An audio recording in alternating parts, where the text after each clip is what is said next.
Discover new mind and body hacks to thrive as a human today.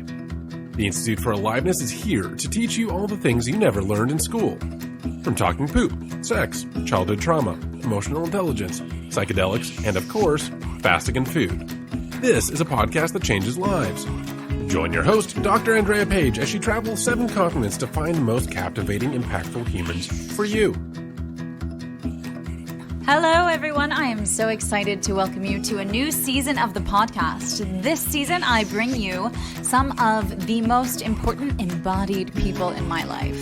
From all over the world, people I've met along my journey, I thought, hey, why not share them with the world? The following podcast with my dear friend Rachel was an absolute honor to drop into what intimacy means for us, where our own blockades happen in terms of allowing ourselves to be vulnerable and grow, and really my own wading through this space and where my own resistances are. And one of my favorite parts of the interview and of interfacing with any kind of I want to say awakened master is when you hear them say that my way isn't the only way and trust your intuition. And Rachel definitely said that when I got to the point of like, oh, it just doesn't feel right for me. So make sure to listen all the way through to this one, from talking about everything like divorce to the interface of relationship and how that is a constant evolution. This will definitely be one that you'll learn a lot from. Enjoy. We're on. Everyone, I am here with Rachel, who has shown up in my life really as like, I don't know if it's the icing or the cherry on top, just like a super lovely presence and being that is just so heartfelt and right. And if you listening have one of those people in your life who you're just like, yes, like whatever you do, yes, that's how I feel about Rachel. And so I'm just so deeply honored to have you here. Thank you for joining. Thank you. The feeling is very, very, very mutual. I'm such a yes to you and everything you do, and I love you so much. You've really changed my life, actually. So you're also one of those people who's made a massive impact on who I am and how I show up in the world. Yay! What if we just only interacted with those kinds of people, everyone? If like those only were our friends. That's my goal. That's the goal. Exactly. Yep. So in this conversation, we always don't know what comes up. Obviously, Rachel, your past and your history and your present is all around intimacy and exploration outside of kind of the gated walls of normative reality. And so I am super curious to see what comes out, but how I want to start, if you will, is just a little bit of your own hero's journey of how you got here, and where were the mark points in your life where you were like, wait, that's not right, or I don't agree with that, or my body wants something else, or whatever it is. What was your own process to get to where you are? Nice. Wow. Okay. So one of the big things about me that I knew from a young age before going to college was that I knew what my kind of skills were.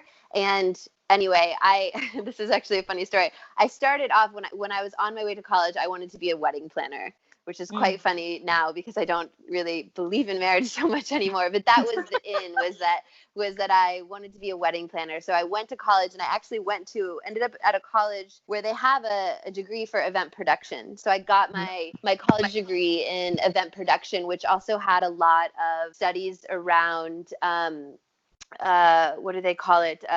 Recreation and leisure services. So it's like community building in a way.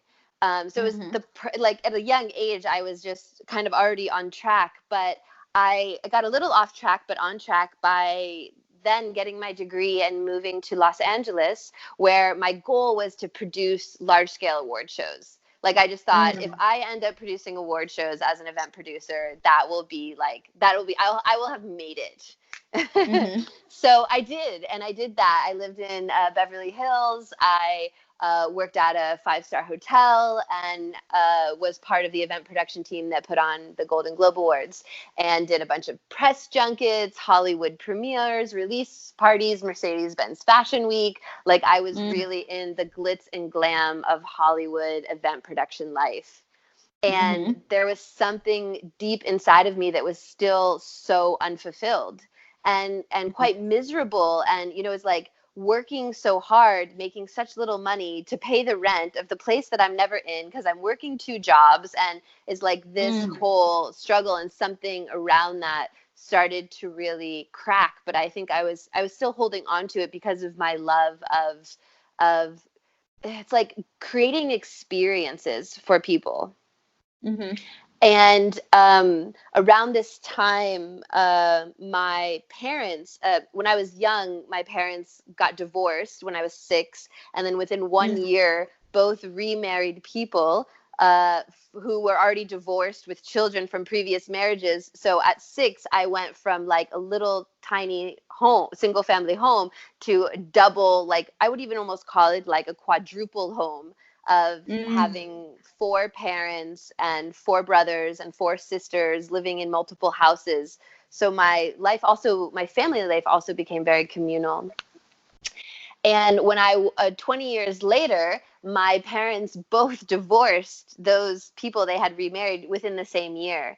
So I went through a bit of a crisis in my life around like who I was and family. And my parents also went through really nasty divorces.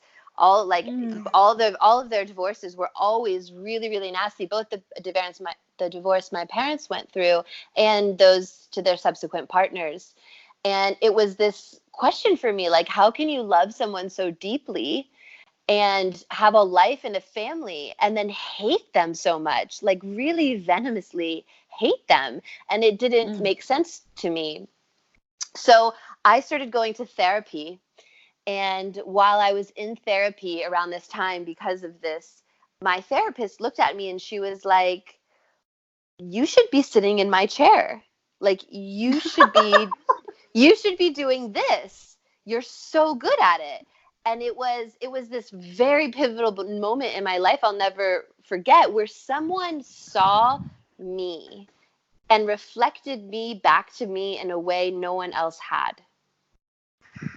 And because of her seeing me like that, I went back to school to get my master's as a sex therapist, as a marriage and family counselor, and just started doing all this work on myself, and went through this huge, awakening to my sexual being and what I really wanted. And at first it looked like coming out as a lesbian for a year, because I had never owned my attraction sexually for women. And through this kind of human sexuality class, living in, Beverly Hills near West Hollywood, I was able to do that. And so I came out for a lesbian first as a year. And then an ex-boyfriend came into town and visited me, and I realized I wasn't a lesbian. I was a bisexual.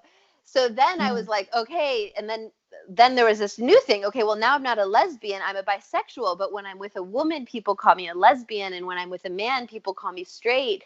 And what I really want is to be with both. Like, I would really love to have a girlfriend and a boyfriend. And how could that even work? And, almost 10 years ago, that like polyamory wasn't a thing. But through some small grapevine, I found out about it. So I started this crazy, first I started just reading everything and everything that I could, and researching online and doing like the self-exploration, and trying to then be the advocate for my monogamous friends. Like, you guys, look at this thing that we can do. We can all date each other. And it's like a thing. And we don't have to just be with one. We can be with multiple people. And that didn't last long because they weren't like bought in on their own journey. So then this real big need for me to find community came, because I needed to find and meet people who could reflect me back to me. And that's when I started finding these communities of people who were gathering together around consciously exploring alternative ways of relating. And that's really when my life took off in a new way. How old were you at that point? 20, I was around 25, I'd say. Okay. So just after Jupiter return, when the world opens up to you. Mm-hmm. Yeah. And that was, yeah. And so with that, my work life and my relational life started to intertwine more, because I realized that I couldn't produce events anymore for celebrities in Hollywood. Like I couldn't, it wasn't nourishing my soul. In fact, it was just draining me. So when I started attending these events to find community, I realized that this was what mattered to me. And then I basically left Hollywood and LA, and I moved to San Diego, where I found a community and said, this is what I want to dedicate my life to, is doing events that matter, doing events that actually change and transform people's lives, instead of getting some celebrity more, likes or something like this. It was like very clear to me, my soul's purpose started to align. So, yeah. Where does that lead us? Well, that was the big, you asked for moments and points in my life. And that was that basically led to where I'm at and what I'm doing now, which is essentially, traveling the world, mostly Europe, sometimes America, and sometimes Southeast Asia, producing and facilitating events. And so like the evolution of that story, where I've jumped fast forward to now, after the last almost 10 years, is events around what I call embodied intimacy. And what does that mean? What does that mean? Embodiment and intimacy. No. So embodied intimacy is like, it's so funny when you work with something so much, it gets harder to explain what it is, because the whole concept becomes more vast.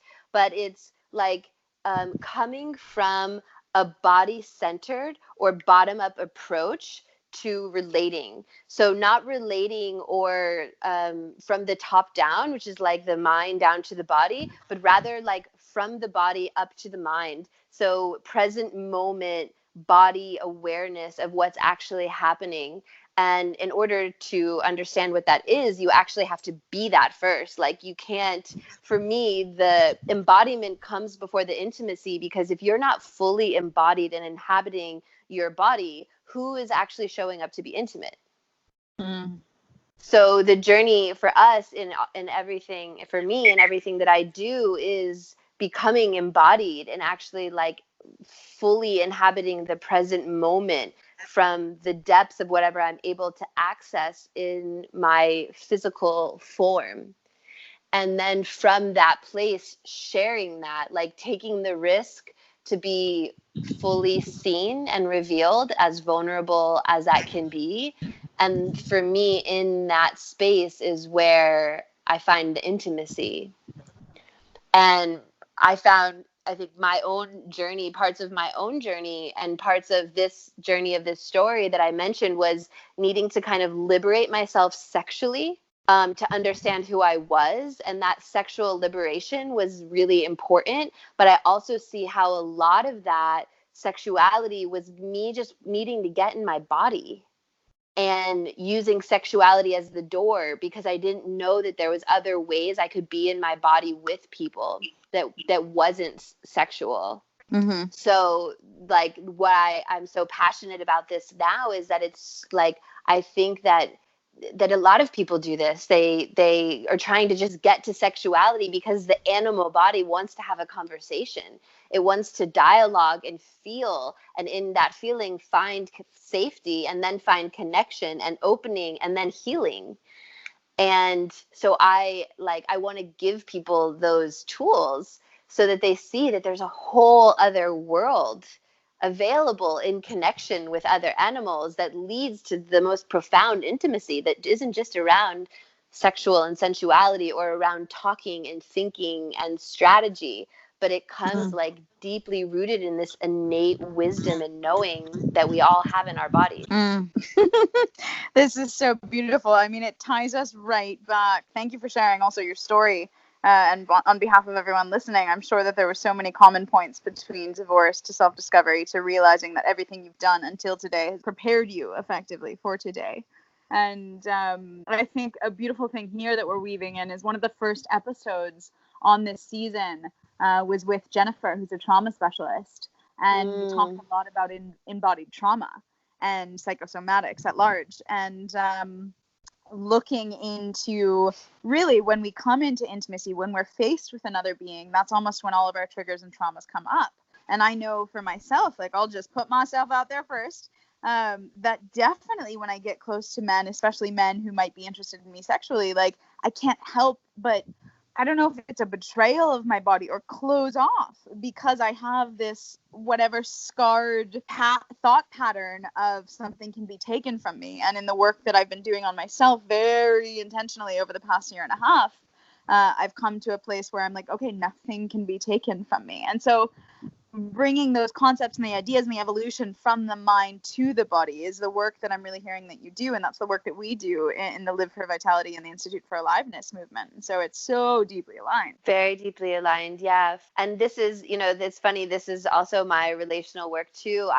After where this story leaves off that I told before is I got heavily into polyamory. In fact, I was like an advocate. I was on TV about it and doing interviews about it and waving my flag.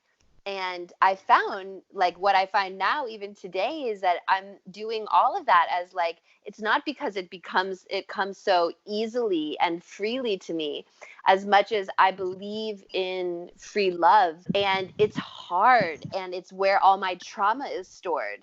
Actually, like there's nothing that evokes my traumatic responses in my body like my partner being with another woman. Nothing, actually. But I'm committed to that work.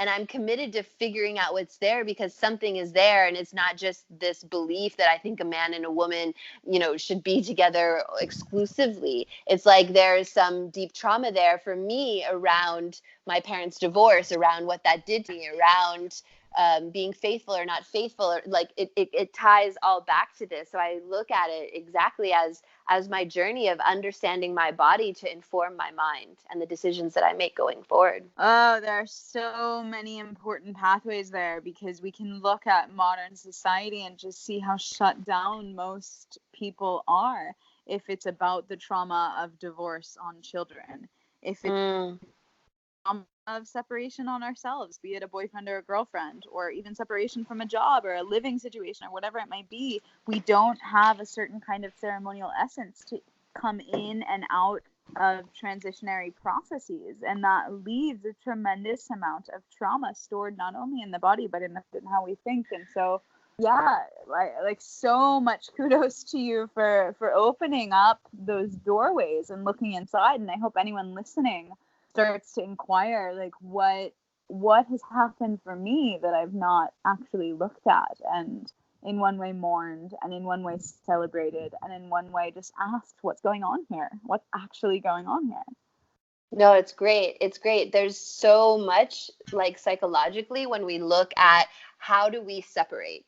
Like, how did you separate from your last big relationships? How do you just separate in general? And that energy of separation holds so much, especially from our childhood, that I'm kind of fascinated by and also studying in myself right now. And even with my partner now, like, how do we separate when I go away and he goes away? Like, what happens in me? What do I do where I get like, I shut down, or I pull back, or I don't call him for a day to see if he calls me. Like, all of these little psychological things that are happening. There's endless amounts of material to work with. There so is. I mean, relationship, we take all of our own infinite pathways, our own infinite traumas, and then we just magnify it, double it, quadruple it, exponentially increase the possibilities of what could happen and how we can be triggered. And I mean, I think we should go no further without acknowledging that relationship is the ultimate mirror, and that everyone love-hates their partner. Whatever kind of partner it might be, if it's a best friend or a sister or your lover or your your husband or your wife or whatever it might be. Yeah, I think actually the more you love someone, the more you're able to hate them. It's like this, it's this perfect contrast that we kind of, me and my partner kind of joke about now. Like we even say like sometimes, like I hope not, I don't want to promote this, but we're like, I hate you so much right now. It's like, and I can only hate you this much because I love you that much. It's like, really, you mean that much to me? Because someone who I'm indifferent to or someone who I don't know or don't like, I can't hate them at all, really. Yeah, totally. I think I said on another episode of the series, of course, the love-hate linear relationship is not linear. It's actually a curved spectrum where love and hate are the opposite ends of that spectrum, but because it's curved, it's almost like a circle with this little break in the middle, right? And so they're much closer than they seem. And that little break is, of course, what would create unity and oneness, where duality of the love-hate doesn't exist anymore. And people think, oh no, everything's love, all is love, you must love. And it's like, cool, love is actually only one spectrum. Okay, maybe there's unconditional love, but what I find is the ultimate non-duality is peace. And so between our vacillation of like love to hate with our partners, do we spend those moments in peace, and how many moments are just peace? Like that's a real question to ask, not how many moments are love.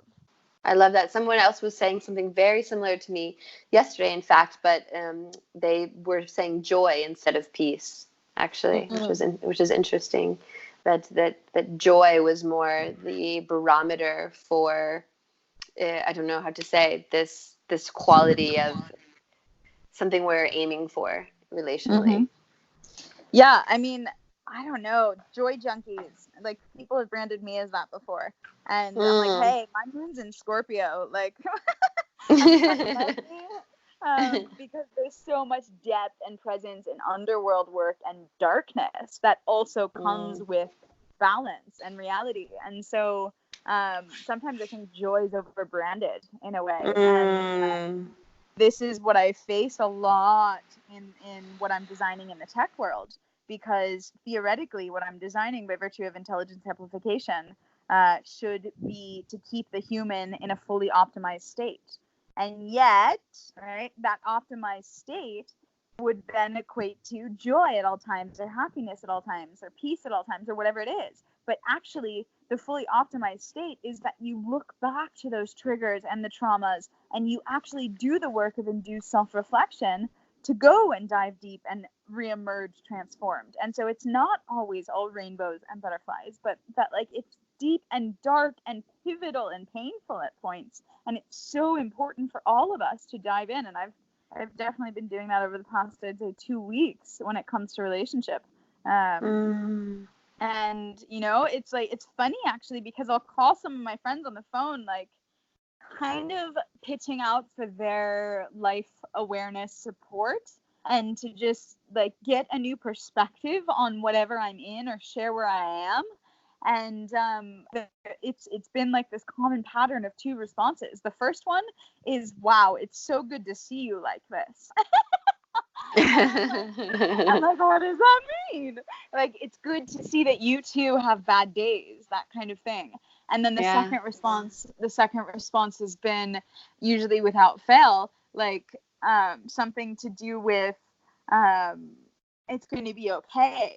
And I'm like, I know it's going to be okay. And they're like, well, like essentially a certain amount of observation of how fast this storm is hitting the fan, or the shit is hitting the fan, the storm is hitting the ground, whatever the analogy is. But like how fast, because I'm so willing to go in and excavate. And there's another, I was in the middle of excavating on another podcast in this season with Grace and Kirby, where I was like just post that point of excavation. And it's just this, when you do the work, it's an observation of when you actually like full on put your scuba gear on and dive in, the work can be done quite quickly. It doesn't have to be this thing that you know we're dragging around over our shoulder for 5 years, 10 years, 50 years. So yeah, that's what I have to say about joy. I love it. You say so many incredible things, and I have like 5 different threads that I could pull on. Please, all. But Yeah, I will say, it's really interesting. I was just at a wedding this weekend, and the Mm-hmm. bride, a beloved friend of mine, the day before her wedding, she was really sick, and she had an abscess in her throat that she had to have drained, and they were Oh. draining like blood and pus and all of this stuff out of her throat, and she's a singer. And then that day she said she came back and she was all sick, and so we held a little women's circle for her.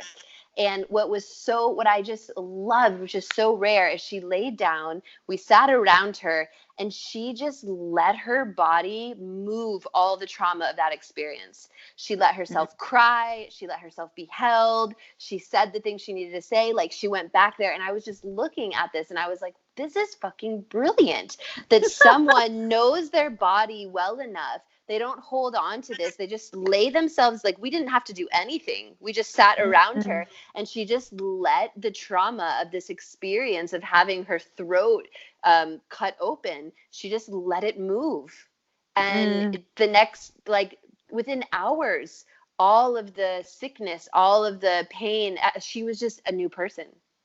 And you're exactly right. It's like the faster we can let the body do what it naturally wants to do anyway, which is to heal itself. The deeper and quicker we can let those things go, and they don't have to continue to carry so much of the baggage along with us, which just accumulates and creates more dis-ease and pain, essentially. Wow. Yeah. I mean, so we actually referenced this earlier in the trauma episode. There's a modality that I'm trained in called somatic experiencing that is precisely that, right? It's going back to the trauma and then looking at what your body didn't get to do, either in response or immediately following, or whatever it was, that it's within your body, kind of embedded in this holding pattern, that through returning to the trauma on, let's say, at least a mental level, and then bringing it back into the body and allowing yourself to go all the way through or respond to or react in the way that your friend did, like that is somatic experiencing. And it has, oh my God, shown such incredible results.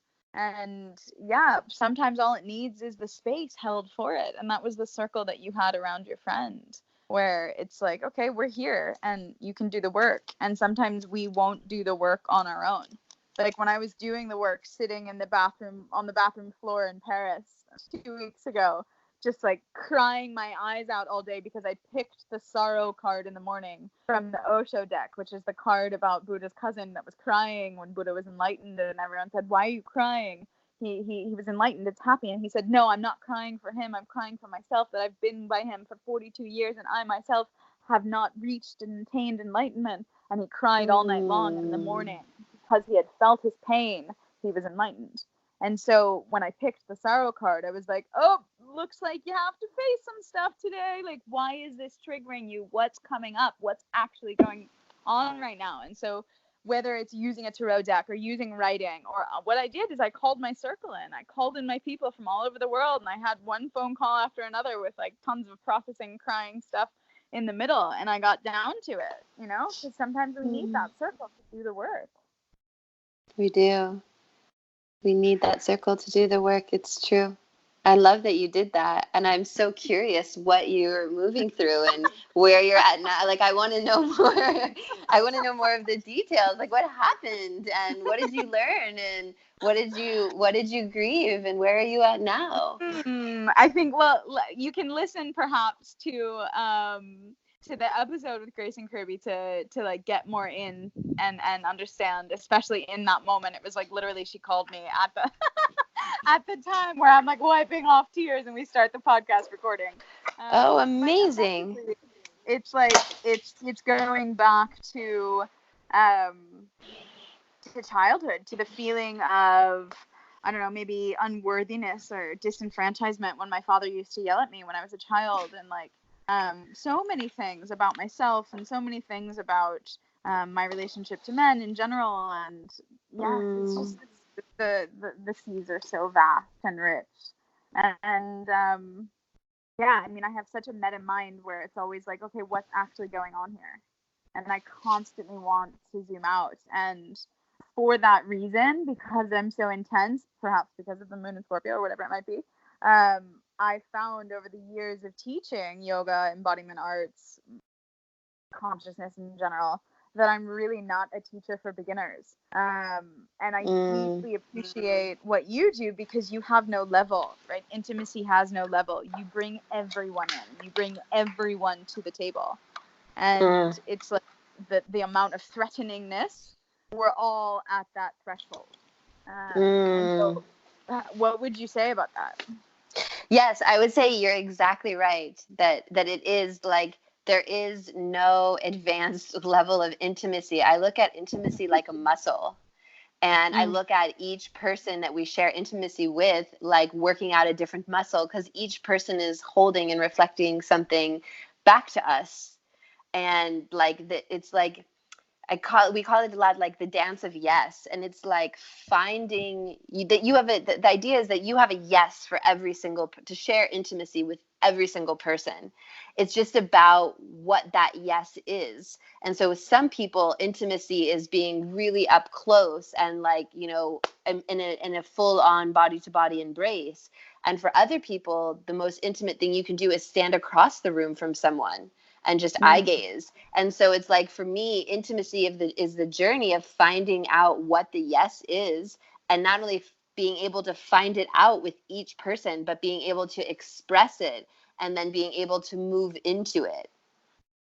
And so no one ever becomes a master of this, because there's always a new form or person or way or scenario. And there's always someone who we're repulsed by or not attracted to or deterred by or scared of or threatened by. And for me, I can't practice enough of finding myself in these new situations where I'm challenged to find intimacy with someone. But it's like, it's these moments where someone who was like, for me, is I've been really geeking out around these people. There's people who I see and I wouldn't look twice, or someone I would even see and think that they weren't like, that I wasn't attracted to them. And then there's this moment where they become utterly beautiful. And that's the moment now that I'm searching for with each person that I meet, because I find that's like, whenever that shift happens, if I can really zoom in and find that moment where I go from indifferent or not attracted to like, oh my God, their beauty is overwhelming. Like, these are the moments where I crack the code of actually becoming intimate. Wow. And how would you, I mean, you've been doing this work for so long, and you probably teach it and literally live it in so many ways. I mean, yeah, there's so much I could say, and I would just encourage everyone to look you up on Facebook and anywhere else, and they'll be able to see how you really reveal all insides. Like, intimacy isn't a game you play or something that you teach or a curriculum that you hold. Like, intimacy is every breath you take, and it's the honesty with which you show up in life, both publicly and privately. And like, I mean, just massive respect for that. But for someone who's not as practiced as you, even for myself, who like, I just know through my astrological imprints, be it the moon in Scorpio or be it my Venus in Aries, that's like the shields up, get away from me kind of thing. It's not something that ever comes easy to me. And of course that means that it's a huge area of growth, but like, what would you say to be able, like, what are the first steps? I mean, in terms of what you just shared, which is like a compassion exercise in a way, that the compassion is what gives you the most intimacy on a mind and a meta level. Like, that's much easier, but like in a physical, visceral, responsive way, what are your hints? Interesting. I mean, in a way, it's like moving towards, and sometimes it's just moving towards what's not comfortable, and sometimes it's actually full on embracing the discomfort or the awkwardness of the moment with someone. Like this is for me, these are the moments for me, is like those moments that contain an element of risk. Those moments where I'm like, no, I'd rather not. Like whenever there's that with a person and with a connection to a person, like that's actually what I need to lean into. And that process is where I find so much of the intimacy with another being, is those less than comfortable, not fairy tale, not Hollywood movie romantic, but those like, yeah, how'd you say, like, yeah, those just uncomfortable, awkward moments, and to find presence and to bring more awareness to that part that isn't fully being loved or owned, like to start moving towards that in some way, in however you can. And I think for each person it's hard, because every person is on a scale where it's so different, but it's like finding those moments where you can be seen as you are and revealed in the parts of you that aren't part of your personality, that aren't part of your strategy, that aren't part of who you're normally seen as. Like those parts that you're keeping hidden, those parts that are still in the closet, those parts that you haven't yet verbally or embodied, being seen and fully embodying them. Like those pieces for me, that's like I don't know if that's tangible enough. Wait, say that again. Those pieces for me? Those pieces are, for me, are the pieces that hold the key of what to start to move towards, to find and create and establish more intimacy in the connections. And a lot of it has to do with with self intimacy. It's like one of those funny things, is like, you can only love someone as much as you love yourself. It's the same. You can only be as intimate with others as you are with yourself. And like and fully revealed is the best phrase that comes right now. And like so, being yeah. I'm just trying to think of examples for the audience of self-intimacy. Like, there's some good examples, especially when people start to do high on self-work. Like, let's say it's an interpersonal situation in which you're working in an need to be making decisions as a team, and one time someone has a really strong perspective over this, and the other person looks at them and has like that established platform of safety and trust and love, and says to them, is this actually you defending this cause, or are you trying to do this to get back whatever you lost last time, or are you trying to do this to one up me from this? Like, actually speaking to the subtitles and the thing that's under it, that when we have that conversation with ourselves about, why am I doing this right now, right? Is this coming from spirit, or is this coming from ego? Why am I doing this right now? Is it a product of my fear and my childhood trauma, or like what is actually happening? That's a way of I guess the gateway to self-intimacy. Is that what you're saying? No, not as I don't think so. So here's I'll try a more embodied example, because that will feel better for me right now as a leaving something. Would be like, okay, so your comfort level, and I'm guessing you're different than most people, but your comfort level would just like placing your hands on your own body and taking a deep breath and just like sounding from your own body, and maybe even like touching different places on your body, like putting your hand on your heart and then letting some sound come from your heart, and really hearing that like raw, unedited sound of the body. Like for me, this would be a practice for me of my own self-intimacy, would just be like me touching my own body and letting my body communicate to me through me in raw sound.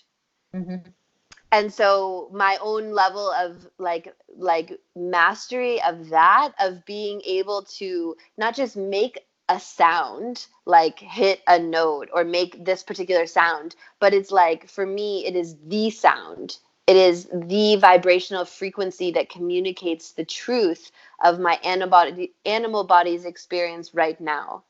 So self-intimacy would be, bless you, my ability to do that with myself in a room. And then what would be the next step to that is, can I do that while in physical connection with another body? Can I lay down with you and breathe with you and touch bodies with you and allow my body to make its raw sound and your body to make its raw sound, and let us have a dance in this? That So would be like the next step. There's almost a way of, because like I think immediately to the barriers to change for this, of if someone is a people pleaser, or if someone immediately starts acting different when someone else is in the equation for fear or for desire of having a certain outcome. And so it's like, rather than that, just allowing yourself to be and do exactly how and what you will want if you were alone. Yes. And if you can't, what's in the way of that? And whatever is in the way of that, the awareness of that and the ability to communicate that, for me, is part of the intimacy. Yeah. And you bring, what were you going to say? Yeah, like the more of that you bring, and the more raw and the more in real time, for me, this becomes the master levels of intimacy, is me being the fullest expression of me, fully in tune with my body and everything that is happening in real time, and bringing that to you as a gift or an offering of wanting deeper connection by fully being seen and or fully seeing you, and also noticing the other and the impact of the other, and being able to dialogue and communicate with what you notice. Like all of those really subtle embodied communications, for me, all of that is like juicy intimacy. It's very interesting. It's of course funny that the cerebral being that I am, the spiritual intellectual that I am, that like my first entry concept point to intimacy was honesty with oneself. I mean, it's interesting because you talked at the beginning about the bottom-up approach, where it's coming from the body, and from me, it's coming from the mind, to say, like, what are we actually doing here? And I think a big reason that the following here comes back and in a way trusts me is because of the way in which I don't allow for ungrounded esotericism, that I keep things really real and really tangible, and speak all the things where, the normal, whatever, wispy yogi might say, open your heart.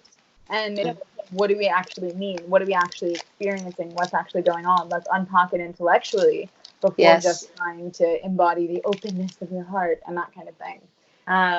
And so, yeah, in putting my own head on its head kind of thing, and opening into a different level of understanding of, if we can come back into our primal urges, if you will, or be so cerebrally distant or secondary, where it's not about the mind. It's actually fully about accessing, like, this is what my body feels and wants right now. And then tap into what I would call flow state, which is what you're referring to, of allowing things to organically come up and not stifling them in any way, shape, or form. It's like getting into an embodied flow state, and then the intimacy is a lot like allowing someone else into your own embodied flow state. Yes. Is that what yes. you said? Yes. Mm-hmm. Yeah. I mean, it's one way. Yeah. And not only allowing someone into it, but finding the embodied flow state of your two animal bodies together. Mm-hmm. Finding the place where you can both be in flow together through, like, breath, sound, movement, and touch. Like, those are the points that I'm working with mostly. And what if I just, like, I still feel resistance of, like, that's not my path, or I just don't want to do that. I don't feel that. I don't know, maybe it's like tickling enough trauma, old whatever points that I'm averse to it. And also the honest, like, it just doesn't feel right to be doing that with any random person for me specifically. Yeah, then I think that's like, for me, there's that, to be in that situation and to be able to express that, like, I would feel like this is also intimacy for me, is like that you are as in touch with your own needs, wants, desires, boundaries, to be able to have that awareness and to be able to express it fully. And then it's like, cool, like, what way would work better for you? Maybe you're more of like like an intellectual intimacy kind of person. Yeah, like maybe exactly. the way that you experience intimacy is like super intellectual conversations and really getting to unfold someone's mind. Yeah. Like this is different, and this is just a different form of intimacy that I can also kind of geek out in, but not the one that I'm holding space for. Yeah. Wow. Because I think a lot of this exists in the world very, very naturally, whether people think that intellectual intimacy is a thing or not. But it sounds like that is a very valid way of doing intimacy that I would never discredit. Yeah. But no, for me, it's about like embodiment is the key. And for me, when we're working with embodiment, we're working directly with the body and allowing the animal bodies to make contact. So one way that I found that kind of links the two, and I actually want to offer the audience as a practice, was something I learned in a Tantra setting years ago. And it kind of flirts on the line between red and white Tantra of sitting with a partner. And it could also, I've actually done it over text, but sitting and describing the visceral experience that you currently have in the other's presence, whether it's cyber or in person. Mm-hmm. Not cyber sex, but just like cyber tantra. And remember, it's still towards white tantra, so there's no touching or anything. But what you say is the experience of being with that person, and it comes from the thought often. And so I might say, like, when I'm with you, I feel really grounded in my legs and really present in my physicality. And then you respond by saying, in hearing that, my visceral experience is, and you say what you're sharing. And it kind of ping-pongs back and forth and often tends to heighten. And the arousal and the intimacy that this can bring in, and I would say like bonding or binding two people together even more, is very captivating. Yes, amazing. So we do this, we call it ERAP, which is an acronym for Embodied Relational Awareness Practice. But we don't use, we're never speaking about the interpretation. And maybe this practice that you did does too, but it's just the raw material. So I notice heat in my chest. I notice the corners of my mouth turn upward. Instead of saying something like, I notice I smile, which is an interpretation, coming back into actually the even more raw data that informs our typical interpretations. Wow. And then hearing you share that, I notice, and hearing the impact of this person's real-time embodied experience, hearing the impact that has on another body, and kind of dancing back and forth with that in real time. Yeah. And what's amazing about this too is this practice is also used like an embodied practice that you can do with someone also online or on a video call or on a phone call, and hearing, like, for me it's like time traveling in a way. Mm-hmm. that our bodies can come into present moment reality and be impacted by one another, and yet not be sitting in front of one another as well. Yeah, for sure. And maybe one last question. I haven't decided actually yet. My brother's been giving lectures around Boulder. You should send your brother. We have brothers. Yeah, both of us brothers and brothers. About the permaculture of polyamory. So I haven't decided yet if I want to host him on this episode, on this season of the podcast yet or not. But there'll be a greater expanse perhaps into polyamory. But just to kind of give anyone listening thus far a preview or a peek view into the potential world beyond if they haven't heard about other ways of relating, what would you say? What would you say? Yeah. So essentially, like, okay, so where I'm at a very different place in my journey now too. But for me, what I went from, monogamy to polyamory to then there's open relating, there's free love, there's relationship anarchy, there's all of these things. And for me, I think that kind of hopping around these different concepts or ideas is interesting as stepping stools or stepping building blocks. But for me, what's more interesting is like almost even like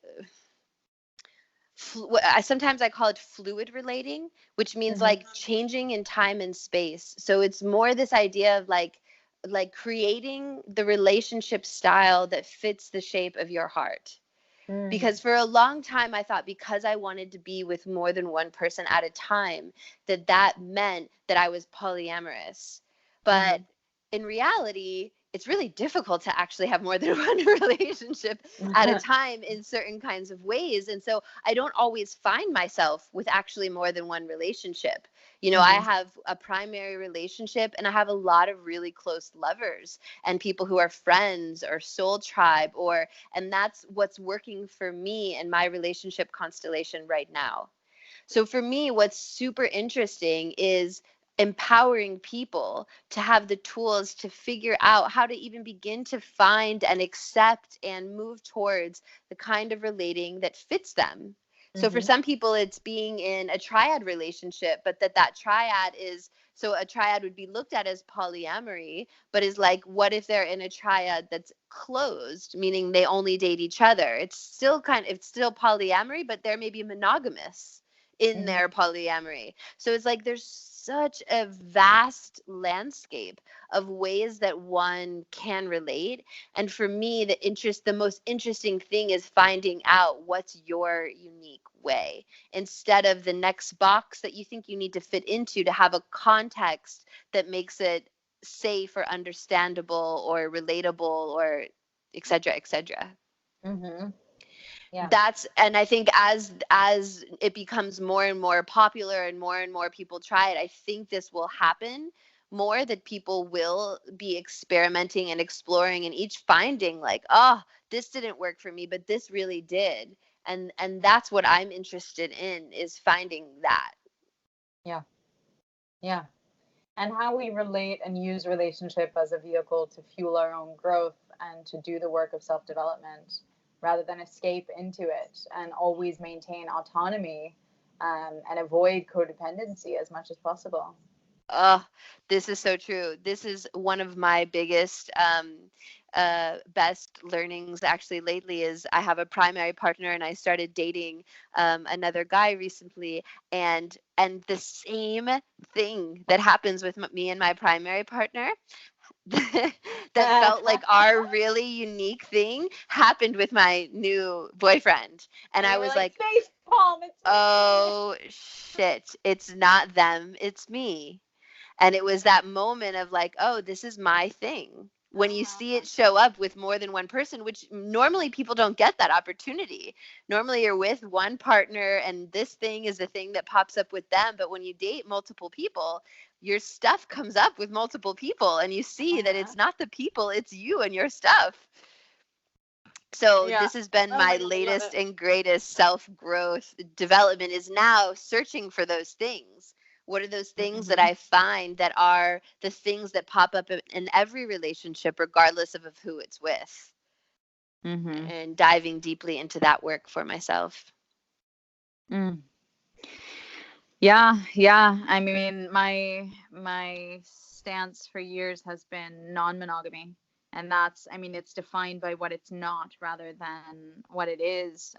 And it, I guess, could be that fluid relating that you're referring to, where it's, look, I don't want to play by the rules of your white wedding and a very westernized version of relationship and marriage where obviously we think this one person can fulfill all our wildest dreams and should, and we're bound to them for eternity and it should work out, even though, of course, now we know 50% divorce rates plus.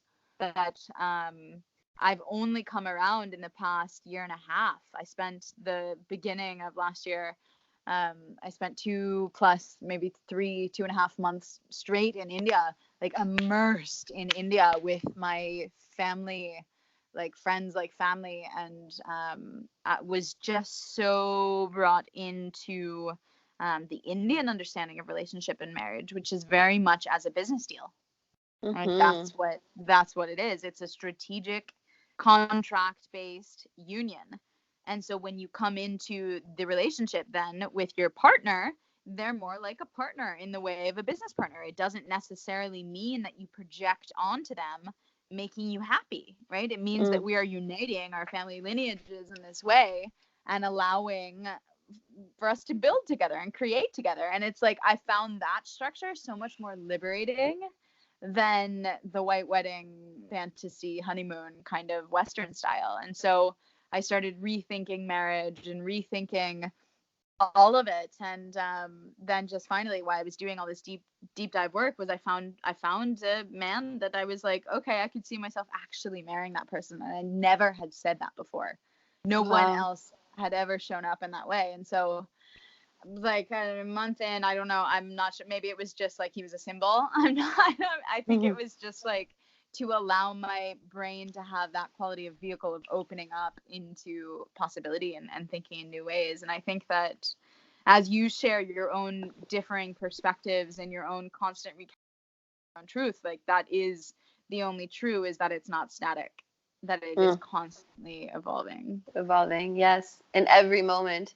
Even my relationship with my primary partner now is constantly evolving, and sometimes we're more like friends, and sometimes we're more like lovers, and sometimes we're life partners, and sometimes it is a constant evolution, and each moment there's something different and new to be explored. And it's, for me, the journey is being in truth with what that actually is, rather than trying to make the relationship fit some kind of goal or ideal. But actually just like, what is the actual relationship that's happening right now? That's what I'm interested in. And what do we want? Yes. Yeah. For ourselves, not necessarily for us, but for us individually. Beautiful. Yeah. And the space to like have that conversation. I want to do a whole podcast on how to have difficult conversations. I will. I think I'm going to do an online course, but just this, like, the ability to think outside of what society has prescribed to you. So thank you for dosing the world with that ability to think outside of the box. I really deeply appreciate that and all the other work that you do. And I love you dearly. Thank you for appreciating me and for having me on and introducing me to your new journey here. Oh. Is there anything else that you want to share with anyone listening?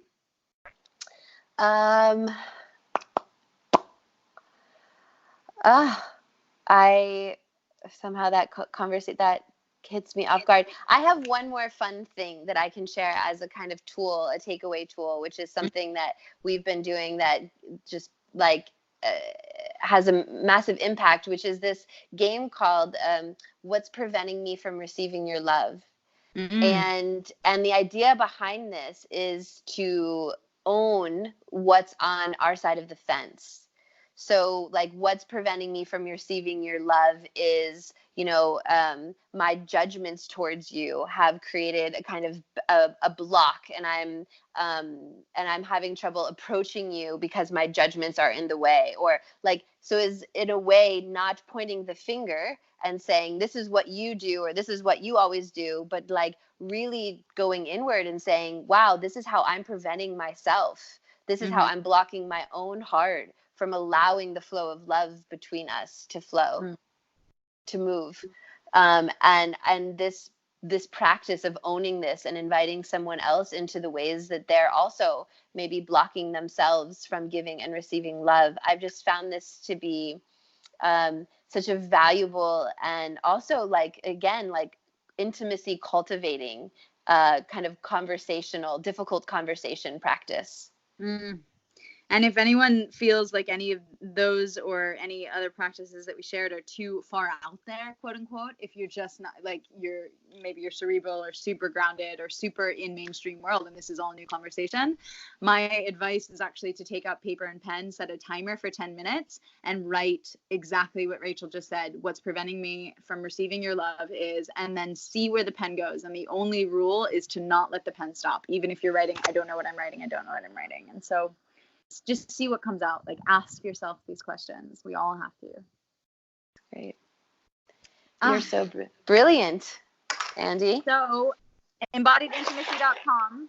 Rachel Rickards yes. on Facebook. Yes, and Embodied Intimacy on Facebook as well is the big, with tons of videos, tons of hundreds of hours of vulnerable shares, videos. So good. No, too good. Too good. Thank you for the work you do in this world, my love. I appreciate you infinitely. Thank you. Likewise. I was listening to that for you. If you learned from or were moved by the episode, pay it forward. Go to Apple now and leave a 5-star review so others can benefit. Join the Institute for Aliveness for a 1-week transformational fasting experience. Consider getting an astrology reading from Andi, or enroll in the 1-year health coach certification course. Whatever you do, don't let this learning pass you by. Do something now to impact your lifestyle for good. Here we are.